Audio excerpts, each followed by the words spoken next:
What's going on, everyone? Welcome to another episode of The Remote Real Estate Investor. I'm Michael Album, and today I'm joined by Bob Lachance, who is the CEO and founder of Riva Global. And Bob's going to be talking to us today about what it is a VA can do for your business and why you might want to think about actually hiring one. So let's get into it. Bob, what's going on, man? Thank you so much for taking the time and coming on with me. I appreciate you. Michael, thanks for having me. Appreciate it. Oh my God, so a pleasure. So I know a little bit about your background. We were chatting here before we hit record, but for anyone who is not familiar with you, if you can give us the quick and dirty, who you are, where you come from, and what is it that you're doing in real estate today? Sounds good. 2-second rundown. I know you and I know each other a bit, so you and I have a lot in common, actually. I started. Yes. This thing might not be in common, but I started. I played professional hockey for 8 years. Prior to that, I went to Boston University for 4 years, and then played in Europe. My last 4 years actually playing hockey, I played in Europe. That was a pretty good run. And then as soon as it started coming to an end, I had my first child, and my wife was staying at home with him. So I figured, you know what? I don't have really too much either to accomplish in my playing career. So, I know a lot of people go through this where they're looking at becoming a real estate investor from one industry to the next. And I know it's a very challenging time for a lot of people. So I know exactly what you went through. This was me back in 2004 to where you had to make an adjustment and really, jump in a different industry. That's what I did. So I jumped into real estate investing back in 2004. Started investing. My first deal was a fix and flip. Drove around neighborhoods. I know you have a lot of newer investors. So what you teach is farming areas. I did the same thing. So I drove around neighborhoods. I looked at properties that were dilapidated, overgrown grass, a roof that needs to be done, the whole 9 yards. So I would call on, literally, I would go home, I would skip trace every single individual. So I write down a list of properties, and a lot of what you teach. I'd write down a list of properties, and I would go onto 411.com, which was a skip tracing service back then. You have white pages, you have a lot of different services now. And I literally would go home after I'd skip trace, and I'd call them and say, hey, I saw your property located at 123 Main Street. I'm looking to purchase properties. I'm a real estate investor in your area. Do you have anything for sale? Is your property for sale? So I got a good hit on one of them. It was actually a listed property, so I had to go through their agent. And I knew nothing about real estate investing, just so everybody's clear. 2004, I went from the hockey locker room to a business owner, which back in the day, man, they didn't have coaching programs that I knew about back then. So for me personally, it was nerve-wracking. I had a little money put away, but not a ton. So I made an offer on this property. I was listed at 185. I think I made an offer at 135, and they accepted it. And I'm like, oh no, right? Just like any new investor, you're like, what do I do? Yeah, what do I do? I had no contractors. I didn't have bank financing set up, right? I had some money put away, but I didn't have, it was 135 plus another $30,000 of rehab. I didn't have that sitting in my bank account, right? So I went out to what's called a rare reminder. I found I found some contractors, called a bunch of mortgage brokers at the time, ended up finding money, found some contractors, fixed and flipped the property, made 32 grand, which was awesome, right? I'm all fired up and all pumped. However, I looked in the mirror and I'm like, I didn't even know what marketing was. I mean, I drove around, literally, I drove around forever. I got lucky in the property. I had no systems, processes, nothing. It's all me. I went to Home Depot probably, 10 times a day because nothing. And then fast forward to the next Monday after I closed, I joined a Real Estate Investor Association. And I met this dude, which ended up being my partner for 10 years. His name was Pat Precourt. Great dude. Awesome guy. I went up to him and I said, hey, Pat, I know you are a real estate investor in Connecticut and everyone points to you as being the best individual at short sales. So I'm like, I'm looking for someone to work with. I'm not looking for any money. I'm not looking for like a 9-to-5 job. I'm looking to join the team. Are you hiring? He said, yes, I'm actually looking for an acquisition person. And he goes, in specific, I'm looking for a door knocker. Now, if anyone has ever done door knocking absolutely sucks. I just have to throw it out there. However, my mindset was, I said, the first thing I do understand is I know I have to learn from ground up, and I'm willing to do the dirty work to learn the business. So remember, I already flipped the property, but I didn't really learn anything. I just kind of, I managed it. I was mishmashy. I made money. So now I told Pat, I'm like, all right, I will door knock. He gave me a list of pre-foreclosure individuals. Those are individuals that stopped paying their mortgage, and a script. So without any training at the beginning, I got thrown to the wolves, and I door knocked Go. from 10 a.m. to 3 p.m. every Monday through Friday for a year. So that's how I cut my teeth on understanding how to acquire property, sell, and then from that I graduated to negotiating with banks. So we've done well over 1,000 short sale transactions through the years. Again, this is back in 2004. When the crisis hit, 2006, 7, 8. Done a bunch of those. Fast forward, started a couple real estate education programs, which we were kind of having a good time about. One of them is called Fortune Millers, which ended up being one of the top ones in the nation. And then I left there. Can't remember when I left there. About a year and a half ago, let's just say. In 2014, I know I'm jumping around. 2014, I started my first virtual assistant company out of the need of working with thousands and thousands and thousands of students. They were looking at it and saying, listen, I know I want to make the jump from a regular job to real estate investing, but they didn't have enough time. So a lot of them were working part-time with another job and trying to get into real estate investing. So it was a perfect segue to start that business because probably 99% of all of the students that I've worked with in my life needed a virtual assistant. So fast forward today, I have a real estate investment company. We just flipped 160 properties last year, different stuff we were doing, creative stuff. And then this year we're probably going to do about a little over 200, if I have to estimate right now, while running a virtual assistant company. So I do a bunch of different stuff. Bob, that's awesome. I'm just curious, what's the typical tenure of a professional hockey player? It is about, I'll have to check the stats, but probably 4 years maybe. So you doubled it. So I doubled it. So I made it a pretty long time. I played 4 years here in the U.S. and 4 years in Europe, which is pretty cool. So I got a little different experiences. Oh, that's awesome. Okay, that was my own thoughts coming into play here. So you run now. You've done a lot of different things in the real estate space, and now you're running a virtual assistant company specifically for that targets specifically real estate investors or virtual assistants for any type of folk? So any type of real estate professional. So that would be mortgage companies, that would be, wholesalers, rehabbers, short sale investors, you name it. We have a lot of property managers, real estate agents, brokers. So that runs the gamut on a lot of different real estate investing. We also have a branch that we started in the medical space as well. That has medical virtual assistants, that does, insurance verifications, prior authorizations, but that's a whole different podcast. Okay. Right on. Yeah. So I'm curious. I personally focus in on, I handle and manage and focus in on real estate since that's my specialty. Since that's your space. Okay, cool. Well, I'm really curious, Bob, when people are just getting started, or maybe they're already a seasoned investor, how do they know if a virtual assistant is right for them or when to make that leap or what kind of benefits they would see from using a virtual assistant as opposed to doing it all themselves? Great question. The simple answer is when you get very, very overwhelmed, when you start looking at your calendar, you look at your phone, you're like, oh, what do I do next? And you have all these tasks. I like to say, if you do $10 an hour tasks, you're going to have a $10 an hour bank account.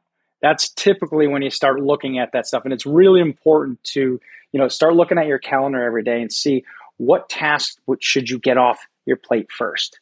For me personally, I look at the way real estate investing is right now, and you start looking at all the minuscule tasks that we need. We need a social media presence. We need, that's very important. So that's part of branding, which you could outsource and get off your plate. Next is obviously lead generation. Whether it's text messaging, cold calling, taking in seller leads, writing offers, right? You start looking at exactly how that goes in your business. And those are the things that you have to look at, because think about this. If I want to go on a boat ride with you, I want to go see you. I don't know if Michael, if you have a boat, I don't know, you live in a great area. So let's say you have a boat. Okay. Yeah. Let's say that. Let's say that. Or you want to play golf, right? Or I want to play golf with you. You're in my area. Say, Michael, let's play golf. And if you're not in the office, who's making money for you if you're working by yourself? Right. Nobody. Nobody's making those direct mail, or nobody's making those cold calls that are needed to drive in seller leads. No one's, running your social media. No one's text messaging. No one's doing those things that consistently need to happen, right? For you to run a successful business, you have to be literally sitting in that seat all day long, or guess what? You're not going to be answering the phone. If you and I want to go on vacation, right? Or you want to, go on vacation with your spouse or your friends, it doesn't matter. Who's going to be answering those calls for you as well? It's very, very important to have somebody sitting in that seat that you could replace and put someone in there. Perfect for a virtual assistant. Okay.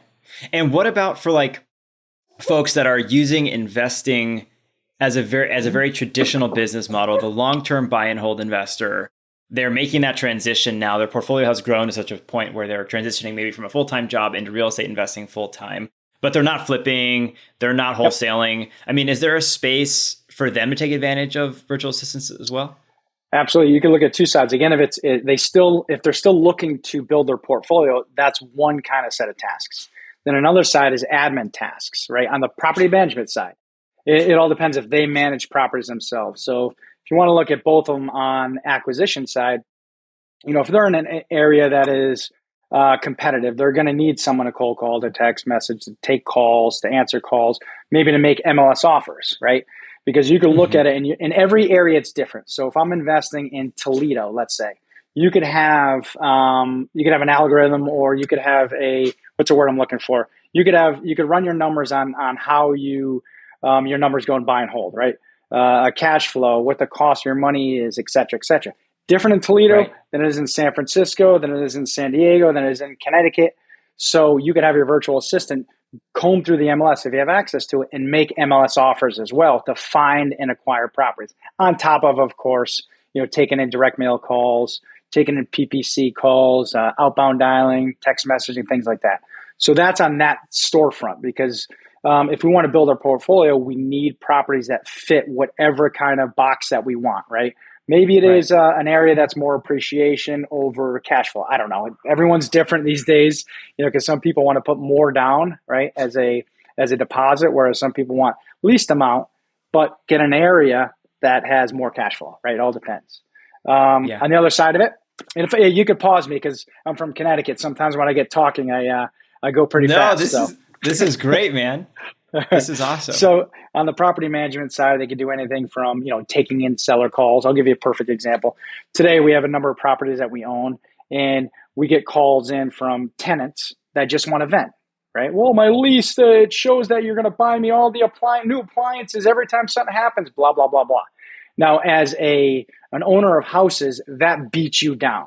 So if you could actually outsource that to a virtual assistant, they're the first line of defense. So now they say, hey, let me walk you through the lease that you signed. And when they walk you through the lease that you signed, that'll take an hour of your day. And if you have, this is one individual. Now, if you have, 10 properties, 15, 20, 30, that's just one little task. You can do other stuff like turning on utilities or getting utilities changed over. If you have a property manager, if you want to deal with the tenants and also the owners of the properties as well. So you could go through a laundry list. You could lease renewals. We have a ton of property management clients that actually do a mix of different things. That's awesome. And what about kind of on the other end of that, or the opposite side of that coin, for like life tasks that folks are doing because of real estate investors?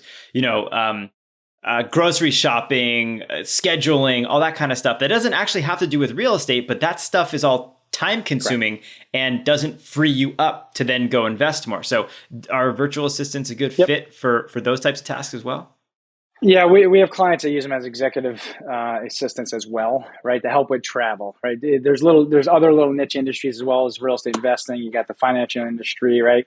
You have to call to get more customers. We have some clients that are actually that help solar companies, because the upside of getting one solar client is huge. So they do a lot of outbound dialing to say, hey, and they have their whole solar pitch on top of that. So there's a lot of different tasks with calendar management to setting up travel to things like that work very, very well. We have a client that has, I can't remember how many, I think they're up to 10 VAs that have a flooring company that do they do a lot of billing, invoicing and things like that. So those are really, really niche tasks that, if you look at whatever your business is, that you can outsource. Okay, cool. Because it's been an idea that I've been flirting with personally. The problem that I have is it's really difficult for me to identify, okay, what's something that I have to do versus what's something that I could outsource to someone else. Do you have any good tips or tricks or exercises that someone can go through to kind of sort and filter through, okay, this is a me task or this is a someone else task? Absolutely. What I would do is I would take 3 months for this, or 3 weeks for this exercise. Very simple. Okay. What you do is you have a piece of paper, and then you write down all of the things that you do in 3 weeks. Start with 1 week, of course, but then go to the next week. Then Including you like put brush my a line in the teeth, go into paper. the bathroom. No, that kind of stuff I can leave off, right? And you could if you want. That's okay. That's going to be a me task. That's right. That's a you task. That's right. You can't outsource that. Yeah. And then what you do is you take a line of paper, you put non-producing tasks and producing tasks. And all of the non-producing tasks, you're going to put on one side. And those are typically the stuff that you could outsource. As a real estate investor, what I look at as, the non-producing task for me is sitting on the phone all day long to call cold leads. So what I mean by that is if you download a list to whatever list provider you use, right, Michael, and then you get them skip traced. And if I'm the first person who's calling them all day long, right, that's a non-producing task. That's what you should do for a virtual assistant to do. Get that off your plate, because then you could be working on all of the producing tasks, whether it's raising private money, whether it's sitting down with bankers, sitting down with agents, sitting down with other investors, right? Maybe if you're a buy and hold investor and you want to buy properties, you're better off, having your virtual assistant Google all of the investors in your area and then calling them saying, hey, you want to have lunch? I'm a buyer, right? That's just a little idea that we do in our office. It works very well. That is a great idea. I never thought about that. All right, cool. Yeah. And all of this, I mean, it just sounds expensive, but what's like the realistic cost? Is there such a thing as like a generic cost, or can we put $1 per hour cost on it, or does it really depend on the industry and the task and all that sort of thing? Yeah, we've tried every different model. We just do part-time and full-time, 20 hours a week and 40 hours a week, and we keep it at a standard $10.60 an hour. You start looking at what minimum wage is in a lot of these areas. You know that in California, Connecticut, it seems to go up every day. And I cannot find a 4-year college-educated individual in my area for $10.60 an hour. And all of our virtual assistants out of the Philippines are college-educated. They've been in the industry. They're very, very seasoned. So it just separates a lot of what's going on here in the United States to other countries. Okay. I love it. And what's the startup kind of ramp up time for someone once you decide to start working with a virtual assistant to get them really producing and doing the things that we're asking them to do? Very good question. So what we do is we actually recruit and train virtual assistants. So if you raise your hand, Michael, you say, hey, I want to start with a virtual assistant today to cold call. I don't know. So what we do is on the front end, we have a sourcing and recruiting team in the Philippines, and then we have a training team. So they train for about 3 to 4 weeks. So once they get through our screening process, from application to checking out exactly if they have the right systems to their English proficiency, and they pass, they have to take a little test, and then they go on to our training team. So if they pass through training, right, they take another test, then they do predictive indexing. So it checks disc profile and predictive indexing. So what we do is we check out a little bit of a profile of what they have, and of course all of their past experience. So now, as soon as they get through our training, now we look at every time we have a sale. It's almost like Match.com. That gets to our placements team, and our placements team looks at the predictive index, the disc profiling, and matches that particular resume profile with the tasks of what that individual investor wants. So it's like Match.com. We match a VA, a virtual assistant, with the individual. As soon as they match up, right, what we do is we give 3 different individuals to where you, Michael, could interview them, because not everyone might feel that they're compatible. So as soon as it goes to placements team, Match.com puts them with 3 different individuals. At that point, you pick who you feel is most compatible for you. And then you go to our operations team, which you also get with that 1060. You also get what we like to call a client service manager, who helps manage the relationship between yourself and the virtual assistant. We have a lot of clients that come on and say, hey, you know what, Bob, I want to start first with one full-time virtual assistant. And all of a sudden the VA does fantastic. Like, listen, I want to add another one. And the client service manager handles all of that. They also handle all the HR, and if there's any other questions that you need, they'll help with some training too. If you want to add in extra training, there's a laundry list of things that the client service manager helps with too, which is included in that 1060. Okay. Awesome. So it sounds like the kind of ramp up process to actually get started is significant on your end of the equation. Correct. But for me as the end user, yeah. So to answer your question, quick. it'll take about a week. Yeah. Yeah. Okay. Exactly. It'll take less than a week. So to answer your question, yeah. All right, cool. And then what have you seen from your experience and from your clients' experience with how long it takes the VA to really start producing? Because what I'm asking for is a very specific thing. I need them to do this in a very specific order. So does that take another month? What have you seen in that regard? So I would take from 0 to 30 days. It's kind of like, if you hire someone in your office, how long does it take for that individual? We just hired a sales manager as an example in our office that is in our office. We give them about 30 days to get stepped up and ramped up. Okay. So, think about this. To learn what kind of system you have, we have to train them on pulling down lists, skip tracing, whatever tasks that we want them to do. Because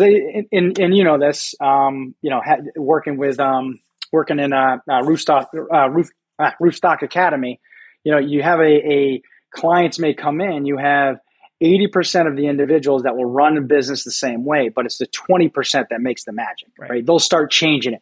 You're from the Bay Area, I'm from Connecticut. So we'll all learn the same program, right? You'll be my coach. I'll learn the same thing that somebody, learns from in your backyard, but it's that 20% that I have to change because it's my backyard. I may be a wholesaler, not a rehabber, right? I may be a buy and hold investor, not a rehabber. So it's those 20% things. I look at it the same way. That same thing with a virtual assistant. So they're going to have to learn probably about 20% that's unique to you. You may use a different CRM. You may use a different skip tracer, but that's a small little part of it. Okay. Yeah, that makes total sense.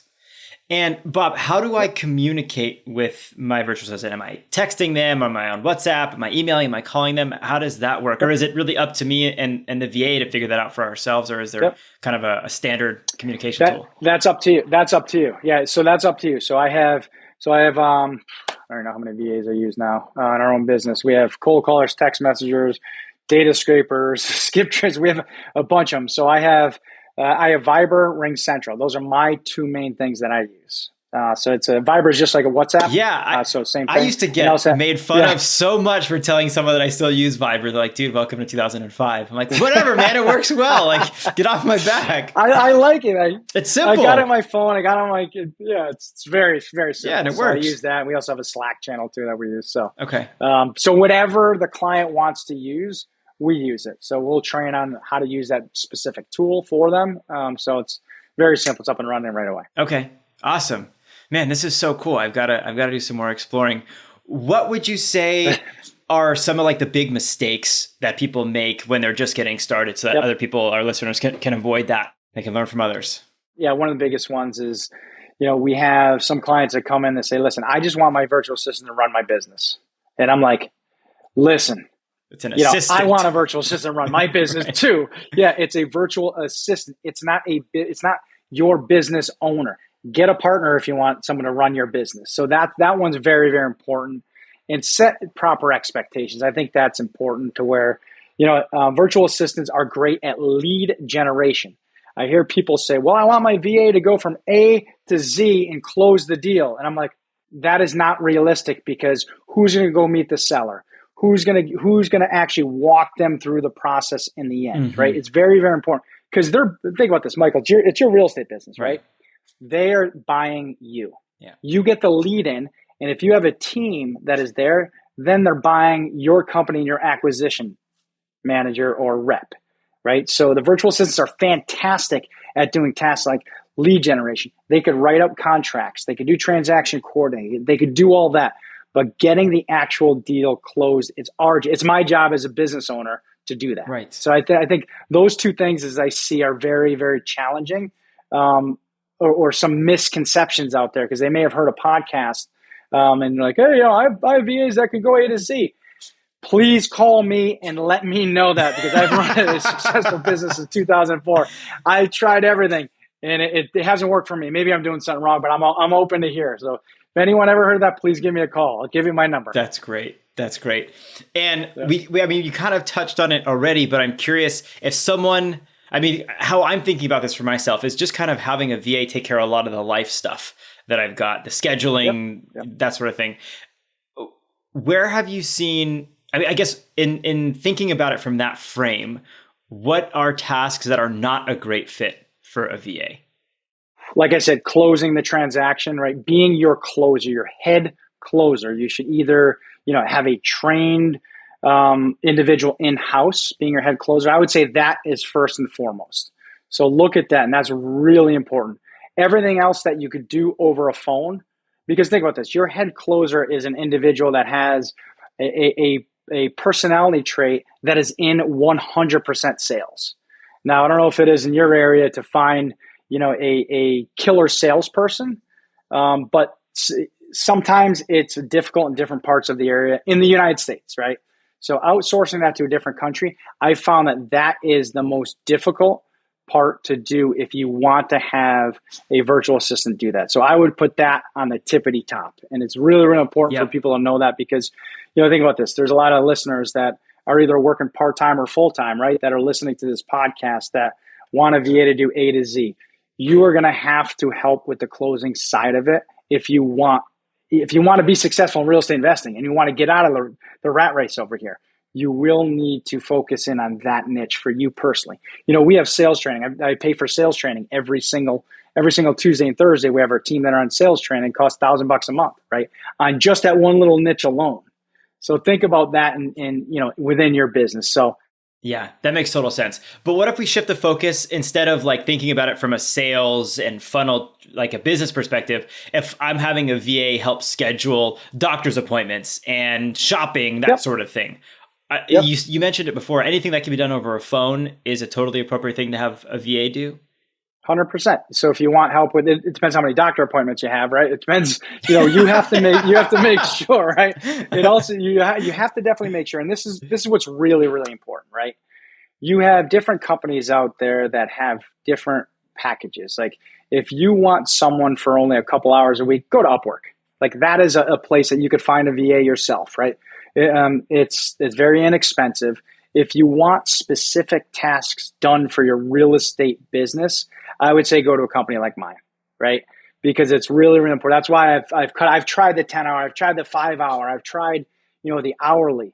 It's very difficult for any company like mine that has a whole system and process set up at the beginning with the management of your VA in the back end to do 5 hours or 10 hours. That's why we specifically cut it down from 20 to 40 hours, and it just makes sense. Yeah. So if your question is if you want someone 5 to 10 hours, I would 100% go to a company like Upwork, and they're the best for that particular kind of roles if you're looking for that. Does that make sense?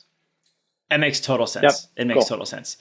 And something that I'm constantly struggling with about getting a VA for myself is like the sensitivity of information. Bank accounts, credit card numbers, social security numbers. I mean, so much of what we do in the real estate space requires that kind of stuff. Are those types of phone calls appropriate to have a VA do? And what kind of, accountability is there in the VA space in general? This is the way I always put it. I'm not willing to give my credit card to anybody. Like, and this is just, it's really, really important, right? I'm not going to go out there. I know if I have a credit limit of X amount of money, I'm not going to give my credit card to anybody. Right. I think it's really, really important. That's sensitive. Like for me personally, I've never had to get into a situation where I gave my virtual assistant my credit card and it was sent over, right? Sent over somewhere. What the best thing to do is saying, hey, have my virtual assistant send me the link that needs that sensitive information in there, right? Some people, I've heard, not my company, but I've heard probably the same thing you had. Well, they took my information. I'm like, well, you should never give somebody that type of information because that's that's information for us. So the best way to offset what you're asking, because that's a fantastic question, is have them do all of that research and send you that one link that's going to take you 2 minutes anyway to put your information. We probably have it pre-populated on our computer anyway, right? It says what credit card? I was going to say, it's a click. Yeah. Yep. So just and that's the best way I could answer that because it's really important. It's my responsibility to protect my own data as well. So I guess that's the best way I could explain it. Yeah, no, that makes a ton of sense. Yep. That makes a ton of sense and great answer. Well, I liked it anyway. I think it's a great answer. Bob, this has been so much fun, man. What's the best way for people to get in touch with you, learn more about your company, take advantage of the services you offer? How can they do that? Absolutely. You can find me on Facebook. Check out our website, which is revaglobal.com, revaglobal.com. Like I said, catch me on Facebook. My email address is bob@revaglobal.com. You can get right to me on our website. If you want to sign up for a strategy session, there's a button right on our website. Click on it. You can talk to our admissions team to see if it's a right fit for you. We're open. You can have any questions you want. That's the way I always say it.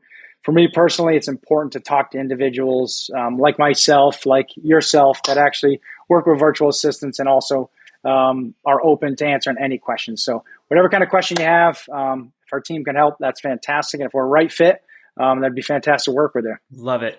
Well, thanks again, Bob, for coming on and sharing your wisdom and knowledge. I really appreciate it. And I'm sure we'll be chatting soon.